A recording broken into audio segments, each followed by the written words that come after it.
I'm Karen Nelson, and you're listening to Becoming You Again, episode number 107. Welcome to Becoming You Again, the podcast to help with your mental and emotional well-being during and after divorce.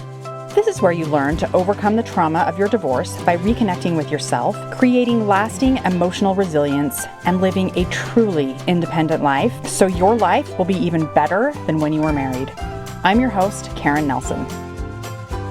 I wanted to start off this podcast with a little bit of some fun news about the podcast. We have hit 15,000 downloads, and that is amazing. I am so grateful for you all. I know I say this a lot, but thank you so much for continuing to listen and share and rate and review. I appreciate each and every one of you for doing that. So that is some exciting news. But as always, I am excited to be talking about this podcast topic because I think it's going to be really useful. And I want you to know that in the next coming months, I'm going to be having some fun, informative, hopefully very enriching podcast episodes where I will be inviting some guests on to talk about some topics that I know about, but I can't necessarily be the expert on. I am going to be having a parenting coach expert come on. I'm going to be having a tapping coach expert come on, and a couple of other experts that I've got in the works. I have got some fun things coming up in the coming months for the podcast that I think are really going to enrich your lives, enrich my life as well, as I'm learning from all of these people and things. And I am just so excited to be sharing them with y'all. And again, today, I am very excited to be talking about this topic. It is not one that I have covered yet. And so I think that's very fun to be offering you some new ideas about things on ways that you can heal from your trauma of your divorce. So today we are talking about healing through play. And I think this is kind of maybe going to be a fun topic for some of you, and maybe not, but maybe either way, I will hopefully give you some new ideas and new ways of thinking about play and thinking about trying new things in your life that you maybe hadn't allowed yourself to before or opened up to in the past. So we all know as women, or maybe you don't know, but I've talked about it on the podcast before. So if you listen to this podcast, you know that we as women are naturally human givers. It is in our nature. Like, our bodies are literally created to give to others, right? To create another being or other beings inside of us and give to them. When we are pregnant, we give of everything that we have to create that inside of us. And even if you never give birth, you still are naturally predisposed as a human giver to give, nourish, enrich others' lives.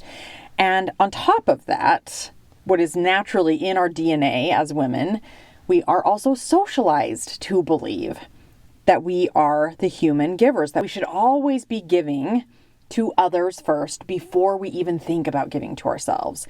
And even then, when we think about giving to ourselves, we feel immense guilt that we should not be thinking about ourselves because all of our gifts and what we have to give should be going outward, right?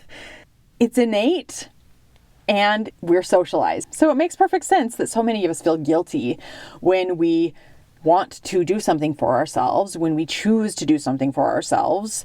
That feels very uncomfortable. That feels even wrong in so many respects. And it makes sense because of this human giver syndrome. So this can create a lot of disconnect between ourselves, our soul, our body, our brain, when we're trying to come back to ourselves and heal because we feel, because we have that socialization, because we have that imprint in our DNA that says, no, no, no, you should not be giving to yourself. You should not be thinking about yourself in this way. You should only be giving to those outside of you, to everyone around you. And this disconnection is part of the trauma that we are feeling. Trauma is a disconnection from ourselves. When we experience trauma, we are separating us from ourselves. And when we heal, that is when we come back to ourselves. It's when we reconnect our mind, our intuition, and our nervous system all as one again. When we have all of that back online in moments, that's when we feel safe. That's when we give ourselves permission to be truly us, to open up and to play and to try new things and to explore and to give to ourselves the love and the care that we need in moments that we are constantly giving to everyone around us. That's the beauty of healing, is that we see ourselves as a whole, connected, online being, and we allow those parts to come together in alignment. And so I wanted to kind of focus on using play as a way of creating safety for ourselves through that reconnection and really opening up to allowing ourselves to heal in a way that maybe we haven't in a very long time. Now, this reconnection with ourselves, this healing from trauma, there are many, many ways that we can do this, right? I've talked about so many of them on the podcast before. You can use breath work, journaling, movement, allowing of emotions, doing a body scan and seeing where you're tight and opening up to that.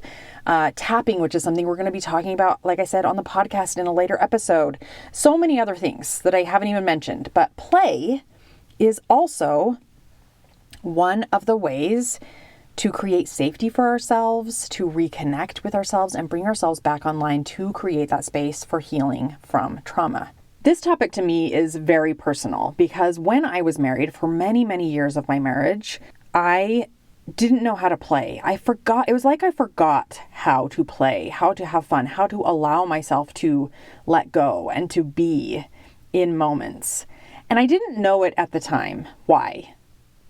In fact, it wasn't even like a thing that occurred to me that I should be allowing myself to have fun, that I should be giving myself permission to let go and to be in the moments.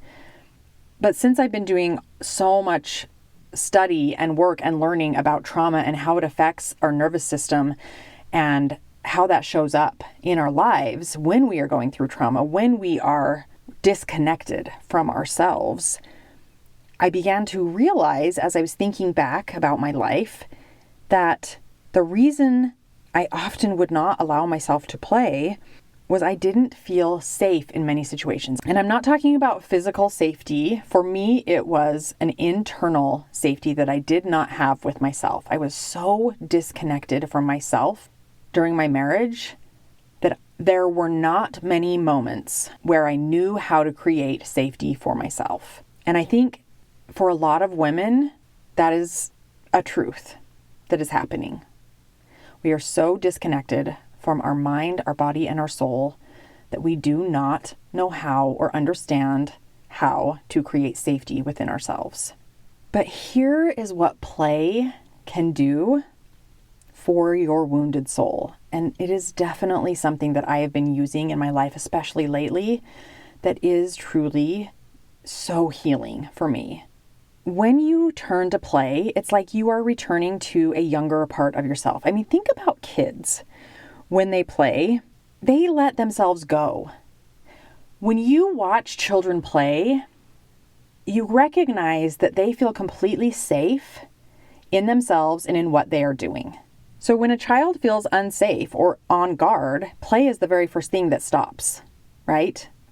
This is why I think it is such a beautiful thing to reintegrate into your life if you're feeling like this is a way you want to create safety and reconnect with yourself. Play can truly be that for you. Again, like everything I say, and I say this probably every episode, take or leave whatever you want that I'm saying. For me, this has been very healing. It may not be for you, and that's totally fine. But I am going to offer you some different ideas on what play might look like in just a minute. But first, I want to talk about some of the ways that I have integrated play into my life, just as examples to you as to what it can look like when you truly step into allowing yourself to heal in this way, allowing yourself to open up to the possibility of play and feeling safe in what you're doing. So for me, one of the very first things that I did when it came to play was I went on a girls' trip. This was right at the beginning of my divorce. I had never been on a girls' trip in my entire life. I was 40 years old.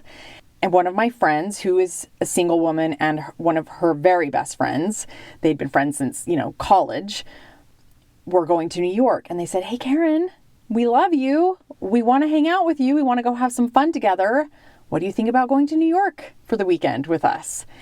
And my first instinct, because I didn't know how to play, I didn't know how to let go, I didn't know how to say yes to myself, was, no, I can't make that happen. I've got work and all these things and I don't know. And then the kids, I'd have to leave the kids and what am I doing? I don't know. And then I just decided, you know what? I'm going to give myself permission to try this, to step out of my comfort zone a little bit and step into some healing. And I did. And it was an amazing trip. It was so healing for me to be away from my kids, to be doing something that was fun and exciting for me in a different place than where I usually am day in and day out, with some other women who understood and wanted to have fun and knew how to have fun, and introduced me to this whole new concept of allowing myself to be free, allowing myself to open up and have fun. And it was one of the most healing things that I did at the very beginning of my divorce. I like to say I gave myself permission because that is exactly what I did. I gave myself permission to say yes to this play, to open up to reconnecting with myself and laughing and being real and being vulnerable in ways that I had never before. For me, this was so healing to allow myself the opportunity to reconnect with me. So I think that's the number one thing, that if you take away anything from this, give yourself permission. It is okay for you as a woman to give yourself something that you want, to do something that you want. Maybe that means you're going to take a painting class because you've always wanted to do that. One of my early clients loved to paint and she hadn't allowed herself to do that for so long. And one of the things that we worked on was allowing herself to play in that way. So what is it for you? Maybe it is a painting class. Maybe it's a pottery class. Maybe it's learning yoga. Maybe it is kickboxing. Maybe it's roller skating. Maybe it's learning how to surf or ski or sing. I mean, there's so many options here that my brain is coming up with a million different things and I can't even get them all out, but let your mind go wild here. Or maybe there's just something that's been imprinted on your heart that you've really wanted to do for a long time and you haven't allowed yourself the opportunity to play in that way. Maybe now is the chance for you to take a step toward that and do one thing that gets you closer to allowing yourself to play. Maybe play means just running around in the backyard, doing cartwheels with your kids, or throwing the ball around, or jumping in the leaves in the fall, or making snow angels if there's still snow outside, like there is in Utah in the spring, or whatever it looks like. Maybe it's having a snowball fight, or, there's so many different ways this can look. Dancing around the kitchen. And again, my brain is just coming up with so many ideas of what this can look like, but it truly is opening yourself up to, what does my body need right now? What does my soul need right now? And how can I allow myself to get a piece of that? How can I open myself up to that fun, that playfulness, that giddiness, that childlike sensibility that I used to open myself up to when I was younger, and I maybe haven't in a very long time? What does that look like for you right now? And so I told you that I would offer you some ways of kind of grounding yourself in play that don't look like typical play. For some of us who haven't been giving to ourselves in a very long time, like I hadn't when I was married, that can still feel very uncomfortable, and it can feel very unsafe to open ourselves up to that. And so here are some ways that you can think about play with kind of a twist on it. When we think about play in this context of feeling safe and creating a reconnection with ourselves, it's a way to heal. It's a way to ground ourselves, to ourselves. It's a way to ground our nervous system and know that we matter. And so if we watch kids play, what's really interesting is they normally will play by doing something that they are 100% sure they can do. Like they know they're not going to fail at it. That's when they can just let go and be free and have so much fun with what they're doing. When they truly trust themselves and know 100%, I've got this. And so think about play for yourself in this way. If you want to ground yourself and you want to start a way to feel safe and feel reconnected, what are some things that you can 100% do confidently that you know is safe for you, that you know you can do without failure? And so sometimes it does look like taking the trip. Sometimes it does look like, taking the painting class. But also sometimes those can feel a little unsafe. So think about it in this way. What do you know you can do? Maybe it's sweeping the kitchen. Maybe it's cleaning the garage. Maybe it's changing the bed sheets or making the bed. Those are things that we know we can 100% do. And yes, you can look at it like, oh no, this is just work. This is just cleaning my house. But what if you looked at it or thought about it in a different way? What if you thought about it as a way to play, but you knew it automatically could or would feel safe? And if that is where you need to start, because it's a way of grounding yourself to you, then start there. Maybe it's cooking. Maybe it's cooking something new. Maybe it's even just going for a walk or going for a drive. These things that we do on a regular basis in our life, but we just don't pay attention to them, if we can start to pay attention and put intention behind what we're doing, and if you think about it in this way, like I'm going to change my sheets and clean my bedroom right now, and this is how I'm going to be playing today, that puts a different intention, a different spin on it, and can open you up to healing and reconnecting to yourself because you are grounding yourself in something that you 100% know you can do without fail. That kind of play may be the exact alignment that your nervous system needs in that moment. Try it out and see what works for you. For me lately, because obviously I'm not going on girls' trips every other weekend, I've done a few of them and I've done girls' trips with my daughter. I just did one of those a couple of weekends ago. But for me, just in my day-to-day life lately, I taught myself how to juggle this year. And January, I didn't know how to juggle and it didn't feel that safe, but I just kept going. But now I know how to juggle and I can do it for quite a little while and I'm good at it. And it's actually fun now. And not that it wasn't fun before, but now, I can actually keep the balls up in the air for a little while. I can do like 40 or 50 or, however many juggles I can do at a time. And it's fun. And I noticed myself the other day as I was juggling in my 10 minutes of juggling a day that I had a giant smile on my face. And my boyfriend was watching me a few weeks ago and he said, it's funny.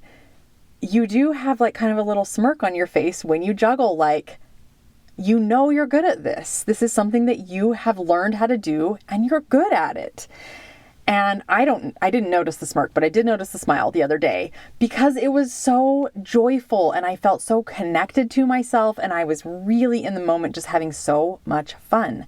So for me, that is the way that I have found lately to play, to open up, to allow myself to just reconnect with me in moments when I need to, when I want to. And sometimes during the day, if I'm like needing a break or I just need to be in the here and now, I literally will just walk out of my office and go into the other room and pick up the juggling balls and just juggle for like a minute or two, just to allow myself that moment of play, fun, reconnection, and grounding, and remind my nervous system, yes, I'm safe. I'm here. I hope that there is something in this podcast that will spark your imagination, will give you permission to allow yourself to open up a little bit more in whatever that looks like. Remember, there's ways that you can do it now that feel very safe already. And there's new ways of opening up that maybe you haven't tried yet, but you really want to. Whatever it looks like, I would just say, love yourself enough to give yourself permission and go play. That is what I have for you today, my friends. I love you so much. As always, thank you for being here and listening, and I will be back next week. If you like what you're learning on the podcast and you're ready to create lasting change and results in your life, then you need to be working one-on-one with Karen as your divorce coach. This is where we take everything you're learning in the podcast and 10x it with implementation and weekly coaching, where you start to see change in yourself and your life immediately. To find out more about how to work exclusively with Karen, go to www.karennelsoncoaching.com. That's www.karennelsoncoaching.com. Thanks for listening. If this podcast agreed with you in any way, please take a minute to follow and give it a rating wherever you listen to podcasts. And for more details about how I can help you live an even better life than when you were married, make sure and check out the full show notes by clicking the link in the description.